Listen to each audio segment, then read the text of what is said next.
So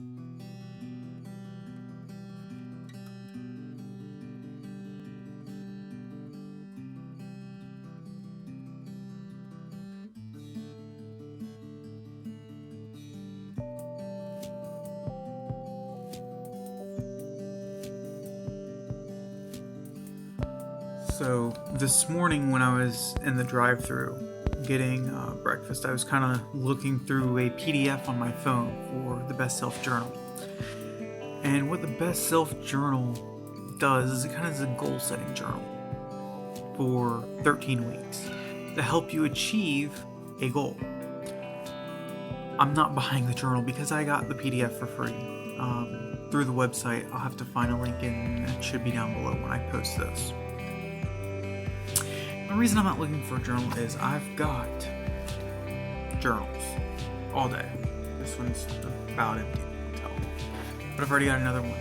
I bought another one when this one was halfway through. And actually what I got was a Code and Quill. Not sponsored, not affiliated. Just really liked the layout and design. I bought the monolith, it's the biggest one they have. I actually like the smaller journals, but I wanted to see what a monolith would look like for me.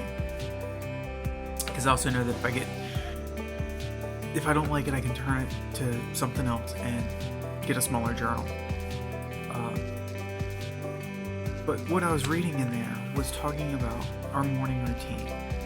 And that with a morning routine, it can either set our day up for executing greatly all day or becoming a jumbled mess. And it said that not only in this morning routine how we set things up, but how we approach any project is pretty much how our morning routine goes.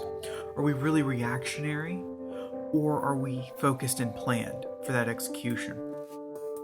So like this morning, I got no sleep last night. I was up early. I've already kind of talked about it. So I got up at 6 a.m. and I've not really executed. I've kind of reactionarily followed through some stuff this morning. And in about 4 minutes, I've got a conference call I gotta hop onto. I'm hoping that those things can allow me to reset some of my focus, because we can reset. We can reset easily by just stopping what we're doing, pulling out a piece of paper and writing a list. That's a reset for me sometimes. Recording a video is a reset for me sometimes. This, though, was talking about your morning routine, and that's actually what I talked about the other day, was setting up and cultivating that routine, and waking up, having a glass of water, or having a bottle of water, or having a glass of tea, or having some coffee. But I think it's more than just those beverages as foods. It's what we do as well. Are we reading something in that first hour? Are we just journaling for 15 minutes? Are we giving gratuity? What are those things that we're thinking about as we're going about our morning routine?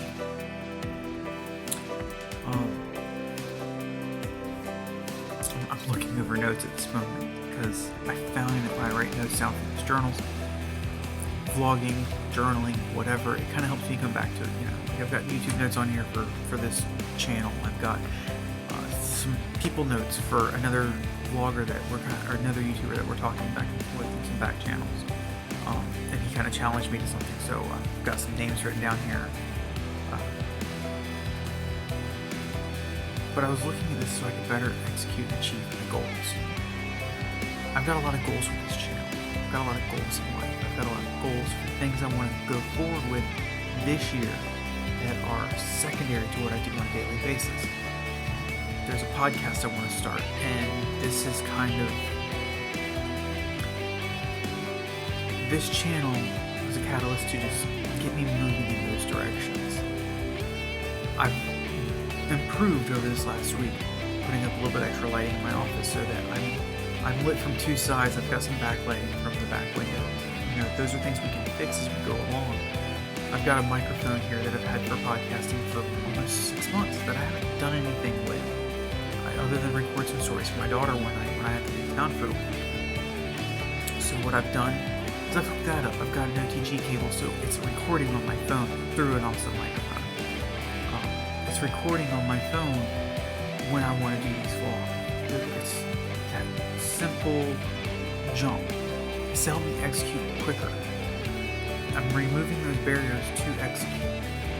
podcast I want to record, I'll probably do it as a video and strip the audio out and publish that way. Why?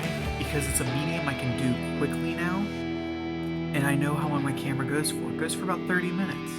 Get a full charge, do a couple of runs through with this microphone, and my podcast can be up to 45 minutes. Great. Then it's modifying it, putting it together, publishing. Those things I can do in a video editor. I can then export as I need to audio. So these are some things I'm executing for, hopefully in the near future. The podcast, I know, like, as John Saddington has said, it's an experiment, so I have to have a start time and end time, and what are my goals with it? So I know, like, my start time is going to be whenever I start it, but it's going to be 1 year, 12 episodes that I'm going to commit to, one a month, and hopefully something will come of it. It may be nothing more than 10 downloads from the regular YouTube subscribers, and this never goes anywhere. But like, this vlog has a time frame of 1 year, 365 days. I think in that same time I can do 12 episodes of this other podcast, and create at least 1 to 2 other great content videos a month. I've got one that I just finished editing today that I've got to export and upload. It's probably not the best, but it shows the amount of editing I can do on my phone and what I can do with it. And that was what that piece of execution is for. I've kind of started rambling about this, about executions and just keeping up with those goals and those focuses. But I actually have to get off here and hop on this conference call, and I'll see y'all later, hopefully, and maybe we can talk a little bit more before we sign this off for the day.